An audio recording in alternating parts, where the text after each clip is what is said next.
Alright, so I've added the first level of modulation on the Stug here. So we've gone with 5 different grades to get the effect we've got going on. So these are the ones we've used. I've got a whole heap of different grades, and that's not all of them, I've got a few more. But this is the sort of colour scheme I chose to go with. So I'll just give them a quick shake up. And you see it sort of just successfully gets a bit lighter, but not only lighter, you've got slightly different tones, which I wanted to bring out. I was sort of choosing tone as well, like with the grey. Because you got sort of, with grey you go, you can go down the green path or you go down the blue path. Or, you know, you've got that sort of real grey, which I didn't want to use. See, that's more greyish grey. I don't know what you call that, white grey, I suppose.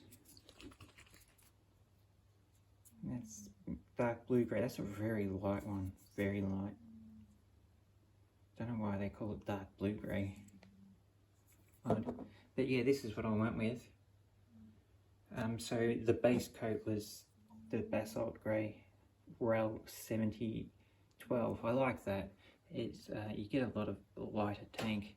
I find German grey, or the German greys we've got in the modelling sort of paints, is a bit very dark. It comes out sort of black, you know what I mean? Like, that's more German grey. More German grey. Then you got more basalt grey.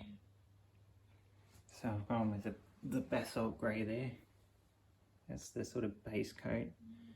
Then I sort of shadowed it with some dark grey,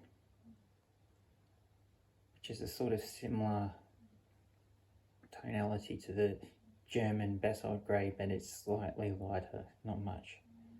Then we've got the dark sea grey, which is RAL 7031, I think.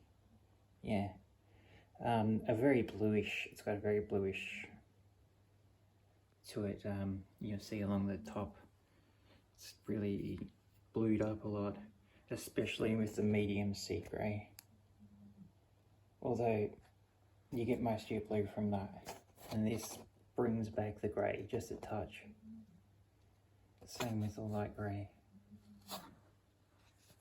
And that's what your result is.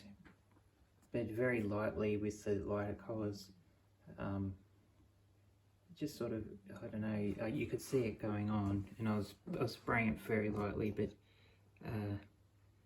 you can still see through the other side. It sort of looks like, yeah, just weather, lightning, weather damage is what I'm sort of going for. And you're aiming in a direction, like you're sort of,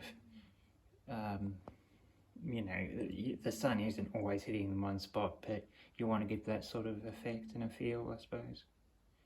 It's the best way you can do it with what I found. So I will be spraying from a certain direction, or certain directions that I want to come, and the light only hits from the top down, so that's where you want to be aiming at as well.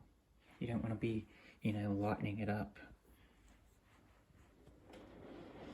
But of course as well, it darkens up a lot too, so you don't want to be too freaked out by going too light, because when you add your oils and your filters and all those kind of things, it will heavily lighten up. And then under, so see, this is under intense light here, but when you go sort of darker and stuff, you don't have so much light on it, it does darken up a lot.